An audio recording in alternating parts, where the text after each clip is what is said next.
pada waktu itu malaikat bicara kepada Yusuf dan Maria untuk menyingkir ke Mesir. Jadi tidak berhasil. Itu rencana pembunuhan. Tetapi kita tahu bahwa Yesus sendiri di kayu salib, dia tidak menyerahkan nyawanya kepada iblis. Tapi dia menyerahkan nyawanya kepada Bapa di sorga. Baik. Jadi kayak gini.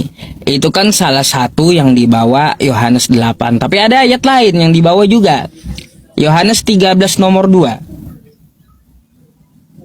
Gitu. Yohanes 13 nomor 2. Oh. Ya itu saya belum ikutin yang Yohanes 13 nomor 2. Oh. Itu bunyinya apa? Di situ kan iblis ya menghasut Yudas untuk mengkhianati Yesus. Dibisiki oleh iblis itu Yudas untuk mengkhianati Yesus sehingga terjadi penyalipan. Nah, di ayat lainnya juga iblis itu sampai memasuki diri Yudas gitu. Dirasukinya itu Yudas. Jadi awal mulanya dari iblis gitu. Karena bisikan iblis. Nah, jadi gini Pak Yusuf. Jadi di Alkitab itu, kalau kita perhatikan di Alkitab itu, ya ada nubuat yang sifatnya positif, ada nubuat yang sifatnya negatif. Nah, manusia punya kehendak bebas,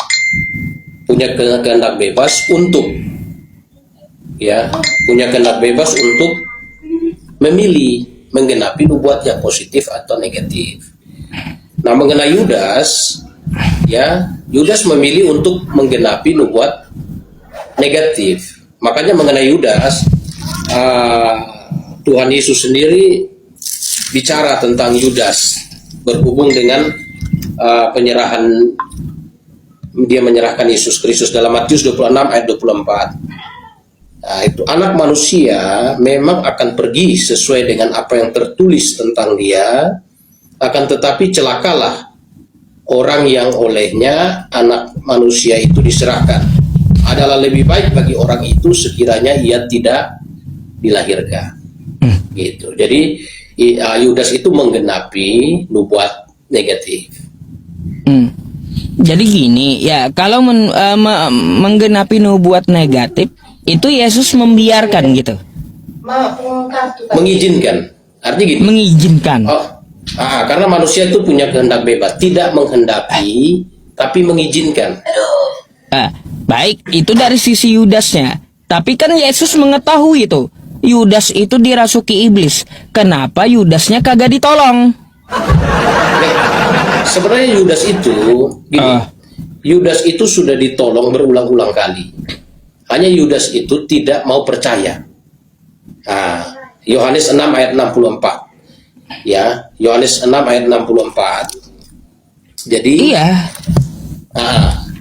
ya, di dalam Injil Yohanes 6 ayat 64. Dia bilang dari awalnya Yudas itu tidak percaya. Ya. Kayak gimana? Saya mau dengar dulu penjelasannya ya. Kawan-kawan Kristen yang mau diskusi juga ya silakan untuk meminta naik dulu, antri dulu ya. Satu orang setidaknya kan dari Kristennya ya diskusinya setengah jam. Paling lama kan 45 menit gitu. Ya. Yohanes 6 ayat 64 bilang, tetapi ada di antaramu ada yang tidak percaya, sebab Yesus tahu dari semula siapa yang tidak percaya dan siapa yang menyerahkan dia. Sebab Yesus tahu dari semula siapa yang tidak percaya dan siapa yang menyerahkan dia. Itu Yudas. Karena Yudas itu tidak pernah bertobat. Diberi kesempatan, dia tidak pernah percaya dan bertobat. Bentar, dia tahu, tetapi Yudas ini punya kehendak bebas. Maka diizinkan, sama seperti Adam dan Hawa ya jatuh di dalam dosa. Pada waktu makan buah itu Allah tahu, tapi Allah izinkan. Aneh juga Pak ya, aneh juga jadinya pemikiran saya. Nah begini, Allah izinkan karena manusia dicipta dengan kehendak bebas. Manusia ini kan bukan robot, tapi diberikan kehendak bebas, dikasih pilihan. Kalau robot kan dikendalikan, tapi manusia kan diberikan kehendak bebas. Gitu. Baik. Itu pilihan. Kalau kehendak bebas ada pada diri manusia. Sekarang saya mau tanya, kalau di iblis? Iblis juga kan, iblis itu kan tadi di dalam iman Kristen, iblis itu adalah malaikat. Malaikat Ya yang punya jatuh. kehendak bebas atau tidak gitu? Ya dia punya malaikat yang jatuh, dia diberi kehendak bebas, lalu malaikat itu memilih untuk melawan. Ah, Untuk melawan, malaikat itu memilih untuk melawan Allah pencipta semesta, maka malaikat itu dibuang ke bumi. Malaikat yang dibuang itu namanya setan. Setan itu bahasa Yunaninya satanos, artinya musuh. Musuh Oke. Allah. Itu malaikat, mereka itu malaikat tadinya. iya, kalau itu saya juga tahu ya di Bible kayak gitu malaikat jatuh. Cuma yang jadi janggal itu kayak gini. Ya, Yesus ini membiarkan kelakuan iblis gitu loh. Heran saya. Udah tahu kan iblis itu musuh manusia, apalagi kan dengan Tuhan dia itu melawan iblis itu dengan Tuhan kan kayak gitu. Dan Tuhan nggak akan membiarkan kelakuan iblis, makanya dia memberikan petunjuk. Ini Yesus membiarkan iblis berkelakuan ya sampai-sampai mencelakakan dirinya sendiri. Apa Yesus ini sekongkol kah dengan iblis? Dia sebenarnya tidak membiarkan iblis. Tapi kan jelas di Matius 26 itu dia sudah memperingati anak manusia memang akan diserahkan, tetapi celakalah orang yang olehnya anak manusia diserahkan. Nah, itu satu pernyataan dan peringatan. Gitu. Tetapi Yudas kan tetap memberi hatinya supaya dikuasai iblis. Yudas memberi seperti- hatinya supaya dikuasai iblis. Iya, karena- Lalu itu diizinkan oleh Yesus. Izin, tapi tidak dikehendaki. Janggal jadinya. Nah, Iya, janggal. Masa Tuhan mengizinkan kelakuan iblis sih? dia diizinkan. Tidak masuk akalnya di Termasuk- situ. Maksud gini, itu diizinkan karena apa? Manusia itu dicipta dengan kehendak bebas. Jadi misalnya Pak Yusuf PI punya anak, ya dia punya anak, ingin melakukan sesuatu yang berlawanan dengan keinginan Pak Yusuf, ya. Tapi karena dia sudah dewasa, maka diingatkan, silahkan, tetapi konsekuensi tanggung sendiri. Itu namanya diizinkan. Itu Ya, tapi kalau- tidak dikehendaki. Itu Kalau contoh itu perbedaan kan- diizinkan dengan dikehendaki. Kalau itu kan dari manusia ada kehendak bebas dan manusia bertanggung jawab atas yang ia lakukan. Itu betul gitu. Pertanyaannya ini dari iblisnya gitu loh. Kok dibiarkan Tuhan gitu loh? Hah?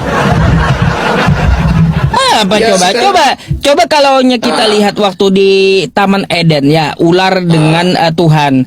Tuhan tidak mengizinkan, jangan kau makan tuh kata Tuhan. Kalau kau makan akan mati. Kan kayak gitu. Dicegahnya rayuan iblis. Ini Tuhan membiarkan kelakuan iblis dalam diri Yudas pula. Janggal kali gitu loh, bertentangan gitu loh, Pak. Nah, justru Pak Yusuf PI ini yang salah. Di kejadian itu, waktu iblis datang menggoda Hawa, ya, menggoda Hawa, dan kemudian Hawa makan buah pengetahuan yang baik dan yang jahat, Adam dan Hawa, itu diizinkan. Kan diizinkan iblis menggoda. Diizinkan iblis menggoda, oke. Iya, diizinkan menggoda, menyesatkan Hawa dan Adam dan Hawa di Taman Eden, itu diizinkan. Enggak dicegah Tuhan gitu. Tuhan mencegahnya dengan apa? Dengan memberikan perintah, peraturan, larangan. Jadi dikasih, karena manusia ini punya kehendak bebas, dikasih perintah. Semua pohon dalam taman ini bebas kamu makan. Peraturan, perintahnya itu, baik. peraturannya. Ya, Tetapi mengenai pohon pengetahuan yang baik dan yang jahat, jangan kamu makan. Nah, itu kan waktu di zaman dulu dicegah Tuhan toh, betul? Ya, maksudnya itu perintah. Nah, Yudas pun sebelum dia melakukan tindakan itu sudah diingatkan berulang-ulang kali. Nah, Bentar. makanya di Yohanes 6, Ini masalahnya jadi bingung saya. Dulu Tuhan mencegah ya kelakuan iblis. Tiba-tiba ya yang namanya Tuhan Yesus yang jadi manusia ke muka bumi, yang dituhankan oleh umat Kristen, tiba-tiba tidak mencegah kelakuan iblis gitulah. Sekarang Waktu dia membisiki Yudas. Pak Yusuf PI. Pak Yusuf bilang di zaman dulu iblis dicegah oleh Tuhan. Pertanyaannya, kalau pemikiran Pak Yusuf seperti itu, kalau iblis dicegah oleh Tuhan, lalu mengapa manusia jatuh dalam dosa? Lah, kalau manusia jatuh dalam dosa itu kan pilihan manusianya toh. Sama seperti Yudas. Kalau Yudas masalahnya kan di mana? gini, iblis itu kan hanya membisiki toh ya, membisiki. Ketika membisiki itu nggak ada pencegahan gitu dari Tuhan atau Yesus. Sedangkan waktu iblis ular membisiki Adam, ada pencegahan dari Tuhan. Jangan kau makan buah itu. Kalau kau makan, kau akan mati. Jadi ketika Yudas dibisiki iblis, nggak ada pencegahan dari Yesus, dibiarkan Yesus. Pencegahan itu, peraturan, perintah, dan larangan itu diberikan sebelum Adam dan Hawa makan buah pengetahuan yang baik dan yang jahat. Di kitab Kejadian pasal 2 itu dikasih tahu dulu, diingatkan dulu. Nah, pada waktu manusia itu digoda oleh iblis, disesatkan oleh iblis, diizinkan. Tidak ada bilang, jangan. Allah tidak datang bilang, jangan makan. Tidak. Tapi diizinkan. Nah, ini Kejadian pasal 3 nih, saya bacakan kronologi kejatuhan. Adapun ular ialah yang paling cerdik dari segala binatang di darat yang dijadikan Tuhan Allah. Ular itu berkata kepada perempuan itu, tentulah Allah berfirman, semua pohon dalam taman ini jangan kamu makan buahnya. Bukan. Jadi itu runtut peristiwa iblis berupaya untuk menghasut atau menyesatkan Hawa, kemudian Hawa makan buah pengetahuan yang baik dan yang jahat bersama Adam, mereka jatuh dalam dosa. Nah, sama seperti posisi Yudas, sebelumnya sudah diperingatkan. Ya, apa yang diperingatkan Yesus? Maksudnya ketika bersama dengan Yesus sudah memperingatkan bahwa tiap-tiap orang akan menanggung konsekuensi dari tindakannya. Ya, tahu. Lalu apa tindakan Yesus ketika iblis merasuki dan membisiki Yudas, padahal Yesus tahu? Jadi, maksudnya Yudas itu telah memberi dirinya untuk dipakai iblis. Jadi itu Yudasnya. Yang saya tanyakan, apa tindakan Yesus ya ketika Yudas dibisiki dan dirasuki iblis? Ya, tadi saya katakan diizinkan karena Yudas. Ya, aneh, Pak. Aneh gitu. Ya, karena Yudas telah memberi dirinya untuk dipakai oleh iblis, disesatkan oleh iblis. Sama seperti Adam dan Hawa. Sama seperti kasusnya begitu. Kasusnya sama saja. Jadi Adam dan Hawa pada waktu dihasut oleh iblis untuk makan buah terlarang, apakah tindakan Allah di situ? Allah izinkan. Makanya mereka makan itu dan mereka jatuh dalam dosa. Heran saya, masa Tuhan macam apa mengizinkan kelakuan iblis gitu lah? Ya karena bukan manusia dicipta dengan kehendak bebas. Sekarang gini, menurut Pak Ustadz PI, kalau ada orang yang hari ini menolak kebenaran, ya, tindakan apa yang dilakukan sehingga orang itu tidak menolak kebenaran? Nah, saya hanya memperingatkan. Itu tindakan saya. Itu. Memperingatkan dia agar apa yang dia lakukan itu salah, kan kayak gitu. Dari pihak pencipta, dia kan memberikan petunjuk. Lalu kenapa ada orang yang pada akhirnya binasa? Ya, karena kehendak bebas dia sendiri itu. Nah, itu sama dengan Yudas. Nah, Gampang beda, itu. salah. Yang saya gampang. maksud kayak gini, Pak. Yudasnya oke punya kehendak bebas. Waktu iblis ya membisiki Yudas dan merasuki Yudas, Yesus itu tahu Yudas itu dibisiki iblis dan dirasuki oleh iblis. Tindakan apa yang dilakukan oleh Yesus?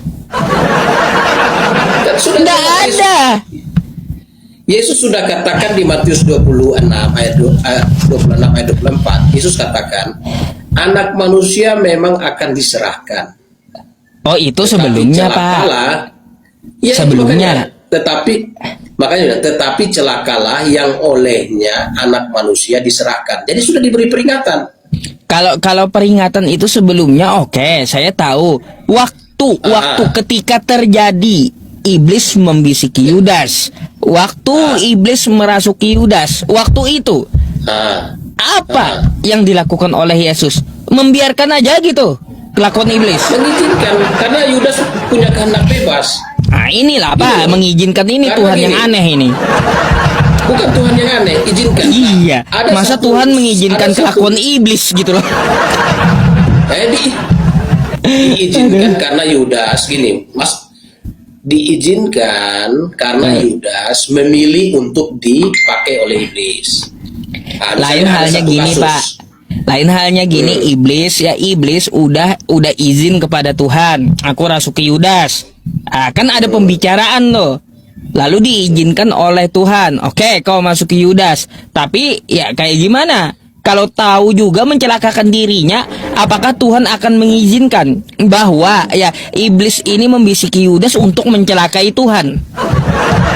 Pak, Bingungnya di situ, Pak.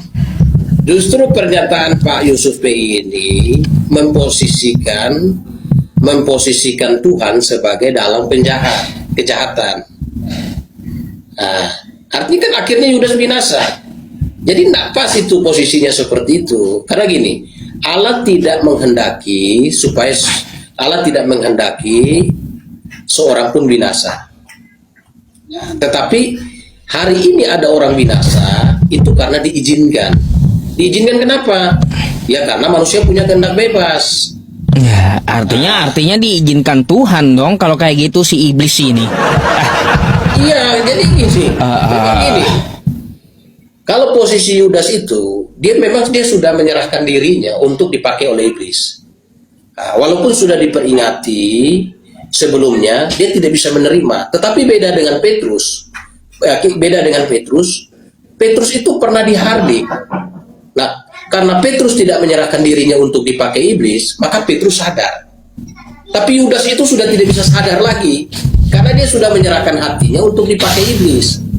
Nah, saya kasih contoh mengenai Petrus. Petrus pernah berupaya untuk menggagalkan penyaliban Yesus dalam Matius pasal 16.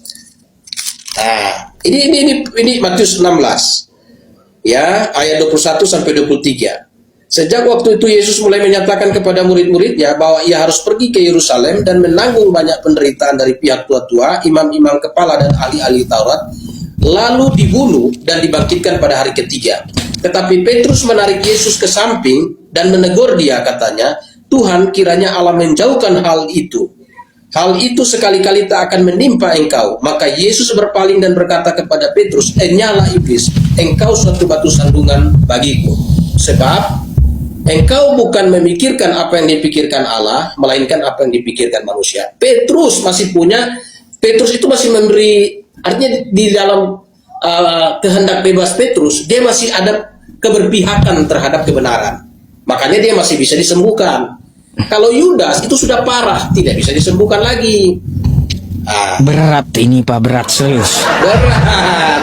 Iya, berat ya teman-teman. Masa Tuhan mengizinkan untuk membunuh dirinya sih? Tuhan mengizinkan untuk gini. Yang diizinkan itu adalah perilaku Yudas. Tuhan tidak pernah izin untuk membunuh dirinya, mana ada? Nah, memangnya Tuhan nggak tahu kalau perilaku Yudas itu akan membuat diri Tuhan itu celaka? Nggak tahu Tuhannya?